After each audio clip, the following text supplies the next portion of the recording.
ओम नमो भगवते वासुदेवाय नमः। श्रीमद् भागवत महापुराण प्रथम स्कंद 8वां अध्याय। गर्भ में परीक्षित की रक्षा, कुंती के द्वारा भगवान की स्तुति और युधिष्ठिर का शोक। सूत जी कहते हैं, इसके बाद पांडव श्री कृष्ण के साथ जलांजलि के इच्छुक मरे हुए स्वजनों का तर्पण करने के लिए स्त्रियों को आगे करके गंगा तट पर गए। वहां उन सबने मृत बंधुओं को जलदान दिया और उनके गुणों का स्मरण करके बहुत विलाप किया। तदंतर भगवान के चरण कमलों की धूलि से पवित्र गंगा जल में पुनः स्नान किया। वहां अपने भाइयों के साथ कुरुपति महाराज युधिष्ठिर, धृतराष्ट्र, पुत्र शोक से व्याकुल गांधारी, कुंती और द्रौपदी सब बैठकर मरे हुए स्वजनों के लिए शोक करने लगे। भगवान श्री कृष्ण ने धौम्यादि मुनियों के साथ उनको सांत्वना दी और समझाया कि संसार के सभी प्राणी काल के अधीन हैं, मौत से किसी को कोई बचा नहीं सकता।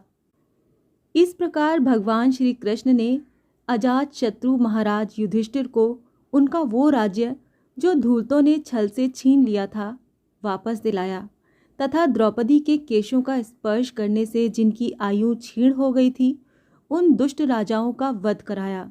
साथ ही युधिष्ठिर के द्वारा उत्तम सामग्रियों से तथा पुरोहितों से 3 अश्वमेध यज्ञ कराए।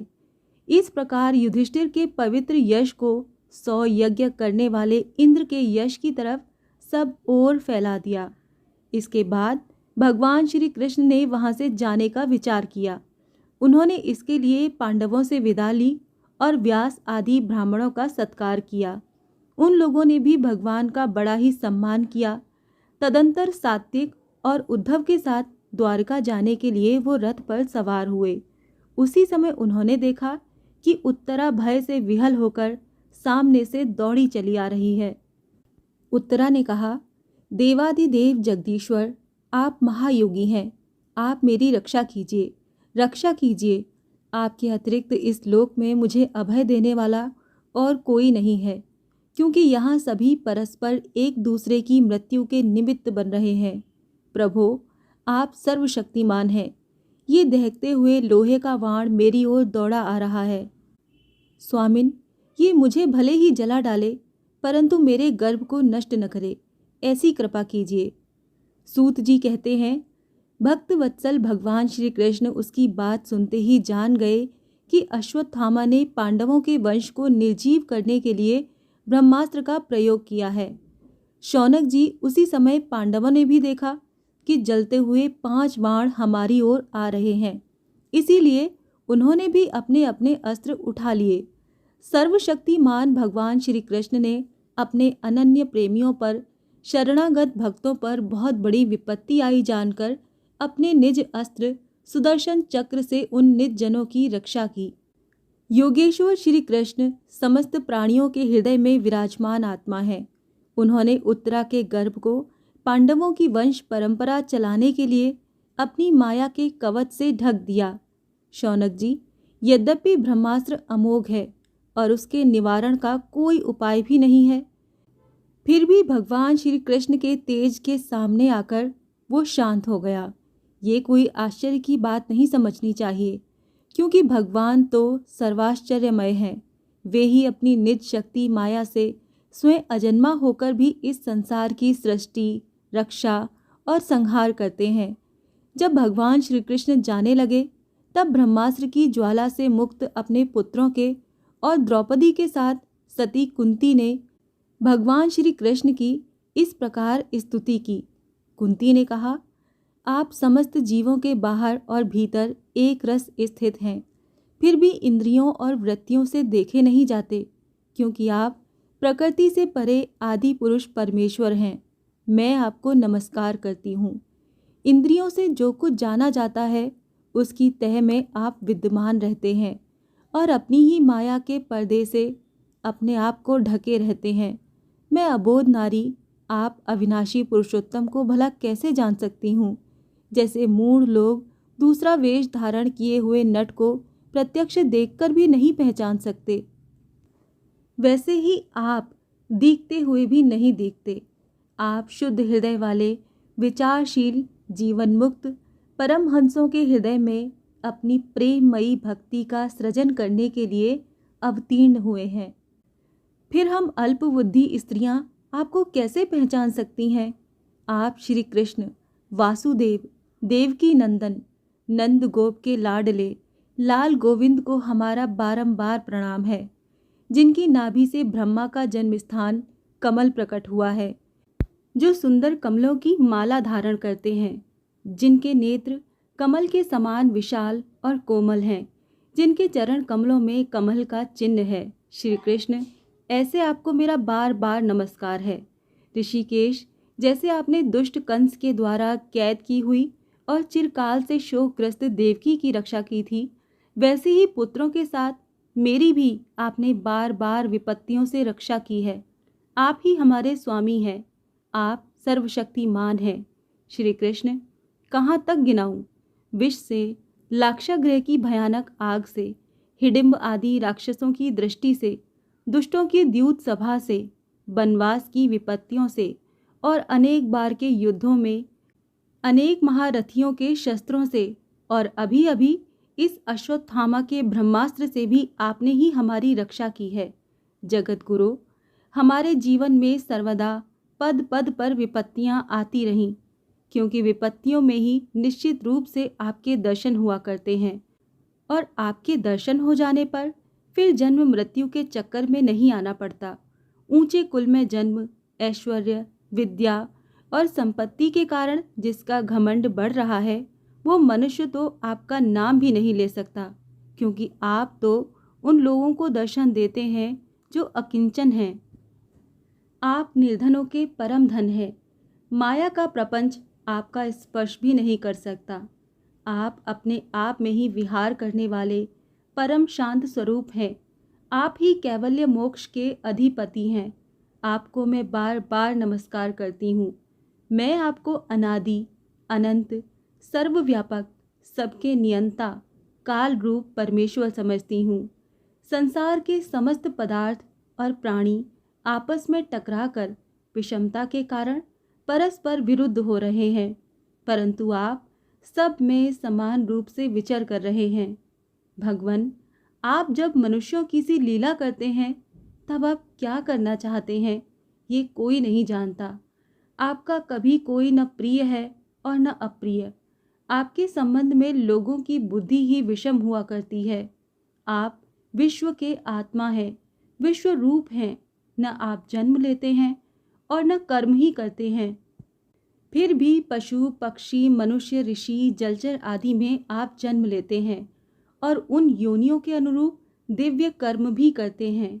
ये आपकी लीला ही तो है। जब बचपन में आपने दूध की मटकी फोड़कर यशोदा मैया को खिजा दिया था और उन्होंने आपको बांधने के लिए हाथ में रस्सी ली थी, तब आपकी आंखों में आंसू छलक आए थे। काजल कपोलों पर बह चला था, नेत्र चंचल हो रहे थे और भय की भावना से आपने अपने मुख को नीचे की ओर झुका लिया था।